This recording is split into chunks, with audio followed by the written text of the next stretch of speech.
Ladies and gentlemen, we've reached a time in the season where the Toronto Maple Leafs are 3-1. If I told you that the Maple Leafs were 3-1 in the season and the only loss they suffered was the loss to the Ottawa Senators in the first of a back-to-back, I think we all know the answer would be yes. We would definitely take that deal. What is up, guys? My name is Nicholas Garcelle. Welcome back to another video. The Toronto Maple Leafs beat the Winnipeg Jets 3-1. And are now 3-1 on the season. How ironic was that by the Toronto Maple Leafs to do that? This was a fantastic game. Again, the Toronto Maple Leafs just doing what they do best. They played well offensively. They were hungry. They went in for the puck in the corners.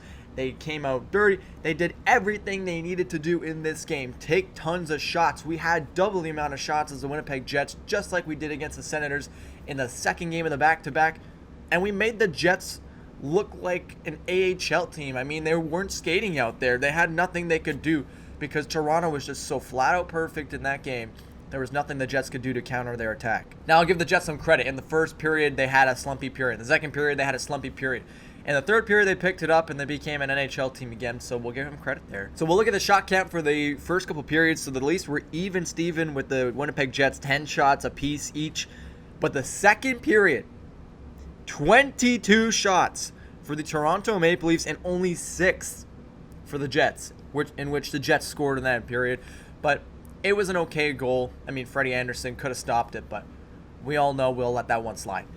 And then the third period, 12 shots for the Jets, 6 for the Maple Leafs. I did agree that the Maple Leafs didn't have a great third period. The Jets came back and became an NHL team in the third period and looked a little bit better. That's where they redeemed themselves, but they still lost the game in full-heartedly. The game finished with 38 shots to 28 against the Winnipeg Jets. The Leafs won 3-1, as we all know, and they started this game off strong, Toronto. So we both know that in the first period, the Maple Leafs were all over the Winnipeg Jets. Both goalies were incredible.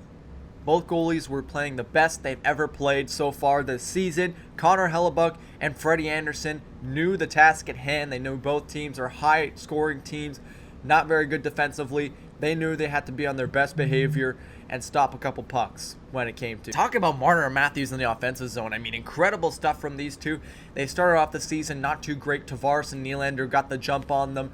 But then eventually, it became the Marner and Matthews show. So far in the season, in the last couple games, we've seen the Marner and Matthews show come to life. And Joe Thornton has fit so perfectly into that role that he has on that left wing spot. I've really enjoyed Maple Leafs hockey with that top line since the last 2 games. So as we know, no score in the first period, but coming to the second period, the best power play the Toronto Maple Leafs have had thus far this season, and it led to a gorgeous goal. Again, it was a great goal by John Tavares. The feed from William Nylander on the left side to John Tavares in the middle of the hash marks.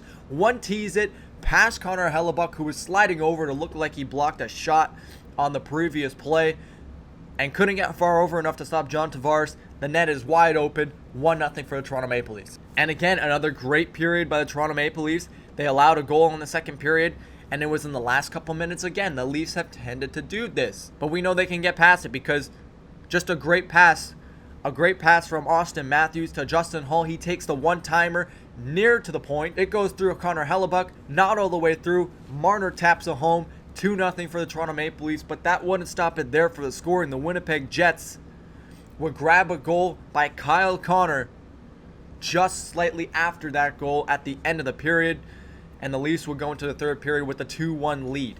And I have to say, the third period was pretty balanced. It had a couple things from the Toronto Maple Leafs. It had a couple things from the Jets. The Leafs took some sloppy penalties, and obviously the delay of game from Morgan Rielly, there was no control over that. This was a pretty even period as well.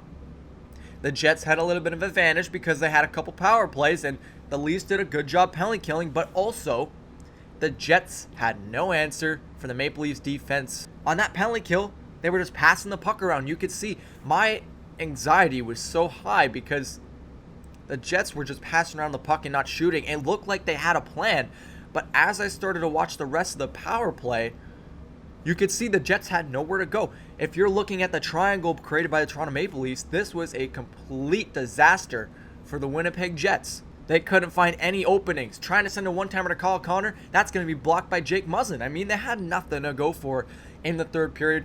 A great block by Justin Holl at the end of the game, which actually led to their demise for the Winnipeg Jets. An empty netter shot by Mitch Marner. That would be the 3-1 win for the Toronto Maple Leafs, the game-winning goal. And just a great goal by Mitch Marner. Great empty netter, but it would have happened without the block by Justin Hall. So, as we all know, the Toronto Maple Leafs are 3-1 in the season. If anyone believes me that they will win the first place title, you could be right, but they could lose it. I don't want to say they're going to lose it, but there's a good chance they could. There's a couple teams here like the Montreal Canadiens who have played them pretty well. We've only played them one game, but it's looking pretty good for the Toronto Maple Leafs to be in the driver's seat right now. We're going to have to watch the Montreal Canadiens. The Jets did pretty good without Patrick Laine, so we have to watch for them as well. And a couple teams like the Oilers and the Calgary Flames. The Oilers are having some rough spots right now, but they will get back on their feet. Coming up in this next game is going to be the Edmonton Oilers, Connor McDavid versus Auston Matthews, Mitch Marner versus Leon Draisaitl. A big battle between these two teams, looking to finally grab maybe some sort of a win for the Edmonton Oilers. They're trying to do something to boost their team, and the Leafs just want to keep on shutting the door on every Canadian team that goes in their path. They want this first place title more than anyone. Thank you guys so much for watching. I hope you enjoyed this video. If you did, please make sure to like the video, subscribe for more of these videos, and turn on your post notifications to get notified when these videos do come out. Also, one more thing. Share this video with your friends and family, as it does help me out a lot, and I really do appreciate you sharing this video with your friends and family. That is all I have to say for today. I hope you enjoyed the video, and I will see you in the next one. Take it easy, guys.